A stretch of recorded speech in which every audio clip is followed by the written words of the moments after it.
Welcome to the Nioh 2 Ultimate Farming Guide. Recording this live. I just need to make this quick and I wanted to get it out so people had the information because it seems like people might not be doing things in the optimal way in some of the other guides out there. So I just wanted to show you really quickly how you can get a bunch of inheritable stuff and max it out fast so that you can get gear that looks like this. All maxed out, good effects, you name it. I'm ready to go. You've seen me in my build guide use this build basically to destroy some of the bosses, and this can destroy pretty much any boss in the game, but check out the build guide for that. Going to be doing some other build guides soon, but for this one, I'm going to start off with showing you what you need to know in terms of inheritables. For those of you who do not know what inheritables are, they are those effects there with the two squares, or the two rectangles rather, with the arrow in between. So on this piece of equipment, it's that attack. That's a white inheritable. And that effect can be inherited onto any piece of gear that has a white inheritable effect, or it can be soul matched onto pieces of gear without an inheritable effect on it. So you see this one has no inheritable effect. So if I have a maxed out piece of armor, then I can go ahead and inherit, and by maxed out I mean max familiarity. So there you go. You can see this flying Kato's mask has 999 of 999 familiarity up there on the top, and you can see the ninjutsu power effect on this mask will transfer over to that open slot. Now if I have a piece of gear that already has a white inheritable and I try and do the same thing, you'll see that it just transfers over to the existing white inheritable slot. So you can pick and choose where you want your effects to show up. The other type of inheritable is the what's known as the orange inheritable here, and that's just a triangle facing one inheritable. And so what that means is you will inherit, and I'll see if I can find, I might have to do a weapon actually. So with a weapon, whether you have no inheritable effect or you have multiple, you've already got a white inheritable effect, as long as you don't have a conflicting inheritable effect on the weapon or the piece of armor that you're trying to inherit to, then you'll be able to inherit that effect. So unfortunately I chose a bad example for this one because it's got a conflicting effect. Let me see if I can find one. Doesn't have, so here we'll just use this one. There you go. So you can see that that orange inheritable transfers over, but you lose the ability to transfer it again. So you can only transfer this once. You can't keep transferring it over and over again, right? So basically when you're building one of these armor sets that has all of these effects, that's how you do it. You use those inheritable effects to increase the number of special effects on the armor piece. And in order to do that, to get those various inheritables, what you're going to want to do is go into a mission with one of your friends, equip the gear that you want to be leveling up and that you want to be transferring to the other person and duplicating. And as long as that person is your friend on PlayStation Plus, or on the PlayStation 4 rather, then you can effectively drop all of the items that you're equipping. So I'm going to equip a bunch of stuff here.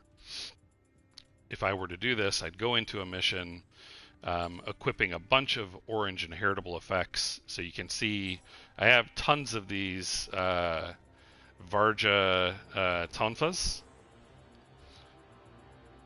I gotta get back down to them, but this has the inheritable effect of life drain melee attack, which is a really good inheritable effect to be able to drop anywhere you want on the weapon. I've also got a bunch of switchglaives with the inheritable attack bonus magic.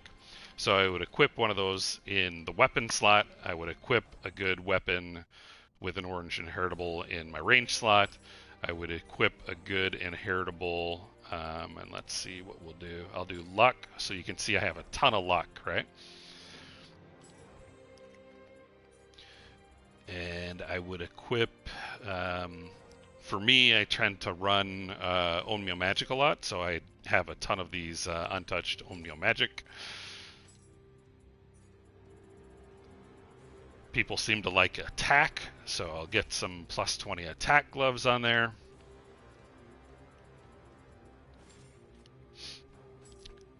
And basically, with all of these gear, or all of these items, there are certain pieces of gear that can get certain special effects. Other pieces of gear cannot roll those effects.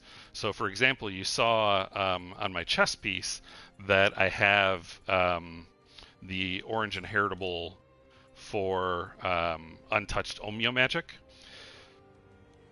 And that can only be really rolled on the chest piece, and I think maybe the irregular Trooper's Gauntlets, if I remember, or the handpiece, basically. Attack also can only roll on the gauntlets. Luck can only roll on the hood. So you're probably better off either untouched Omnio Magic or untouched Ninjutsu, trying to get those for the chest, trying to get luck for the head, trying to get attack for the gloves.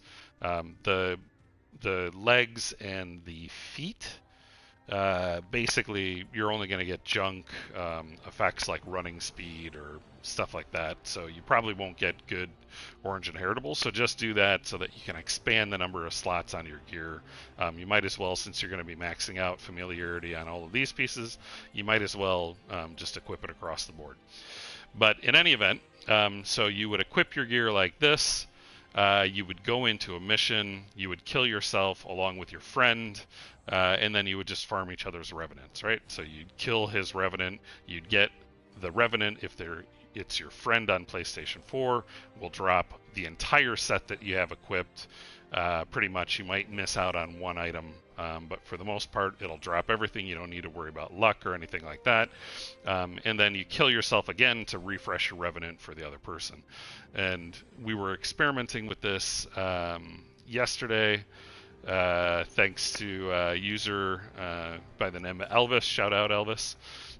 We were experimenting with this yesterday, and we found that when you do this, when you first friend somebody on PlayStation 4, you need to actually restart the game to have them, and you both need to restart, or otherwise it'll mess up the farming loop.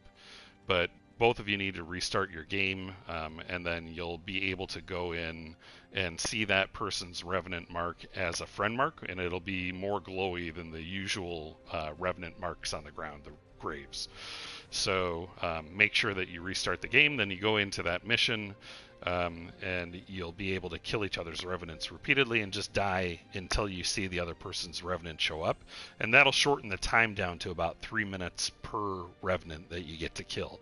And you'll duplicate all of these items as you're doing it, and it ends up being really quickly. If you have multiple friends in the same mission with you farming these, it can go very, very fast, right? So we had another user that joined us later on, Ishra, shout out to you, and we were able to duplicate these sets very, very quickly. So every 3 minutes, I would get to kill Ishra and I would get to kill Elvis.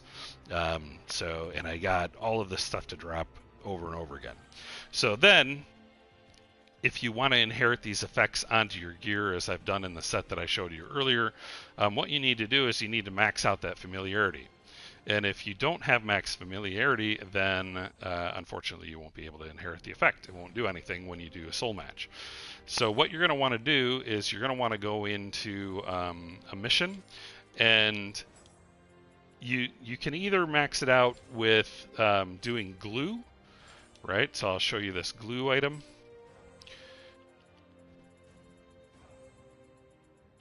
So there you go, glue for armor. It will increase the familiarity of any equipped armor by 150. If you use a whetstone, it will increase the weapon familiarity by 150. So you can use these, but you need like 7 to max out a weapon or a piece of armor, right? And the only way that you can farm glue is right here in this mission, Dawn of Hope. That's the only place in New Game Plus, no less. So we're in Dream of the Strong here, in the very final region, Afterglow. And that is where you farm the glue. But that mission can take you 10 or 15 minutes to do, and it's very, very slow to do that. You only get one glue at a time, and so you're looking at a very, very slow farm if you want to go that route. A better way to do it, and I've seen some other guides who recommend a mission that you need to run through, and you're basically suiciding in changing gear and rolling gear and everything like that. It's way easier to just go to the dojo, go to the 9 Symbols mission, and hop in here. Now, with the 9 Symbols mission, what you want to do is probably pick 2 weapons that you're not proficient at. So I've already maxed out, or not maxed out, but gotten my proficiency as high as I need it to do all the dojo missions. So you can see I have 200,000 proficiency in all of the weapons at least, right? My Kusarigama is maxed, and my Switchglaive is a bit higher, but for the most part I've already gotten 200,000 and everything. So I'm just going to equip 2 weapons that I do tend to use, which are the Kusarigama and the Switchglaive, but you can equip any junk weapons that you want before going into this mission. In fact, I'll show you that, right? So here we go. I'm not going to use a Switchglaive. I'm going to use hatchets and whatever.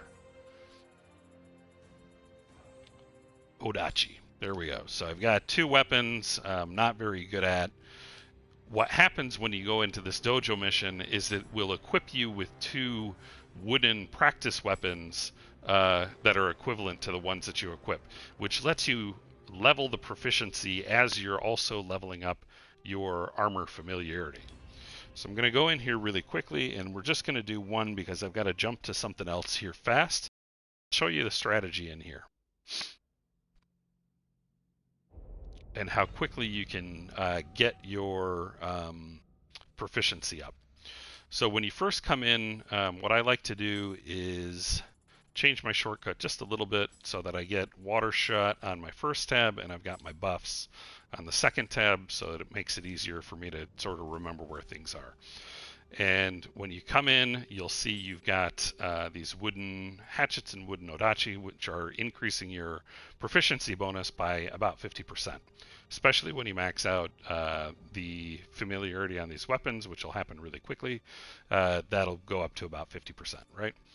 And then you have your gear that you had equipped with all of the Inheritables that you want to level up first. So you will go ahead and start the combat. Now, people seem not to realize that in addition to the buffs that you get here, the first thing that you're going to want to do when you come in here, don't kill this guy with a ranged attack. Kill him with your weapon. That'll give you a buff for fire, which is useful for killing this guy. Right, you can see it does a lot more damage to his key generation, and I'm just doing quick attack, high stance. That's all I'm doing. I suck at hatchets, he's dead. Then you want to buff your weapon with water. Right, get in here, do the same thing. Try and take out this person's eyes.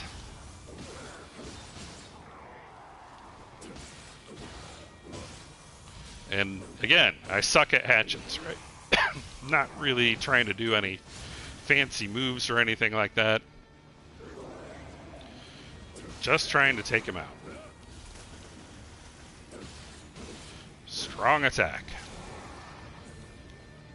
You can use a weapon that you're more familiar with if you want to speed up this process, but, you know, for the most part, it's pretty quick.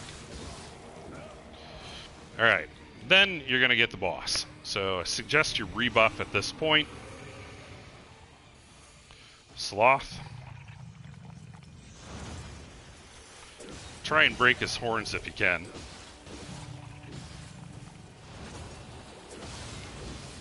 That'll make breaking his key a little bit easier.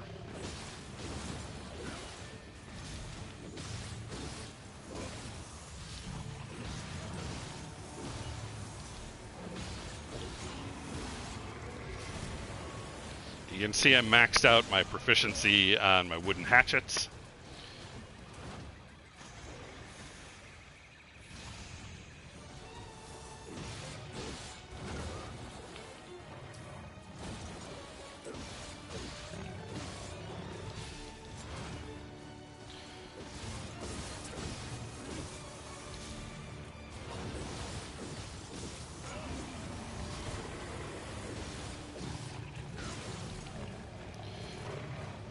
And you're just going to beat this guy down and continue breaking him. So every time you break the enemy, it seems like it gives you more armor familiarity.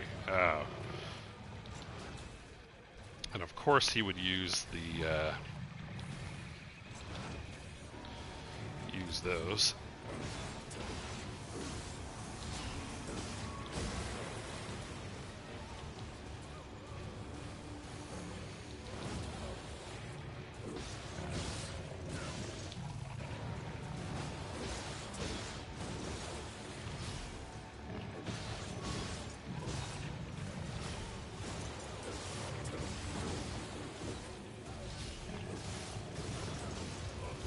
All right, and there you go. So that's basically the mission right there.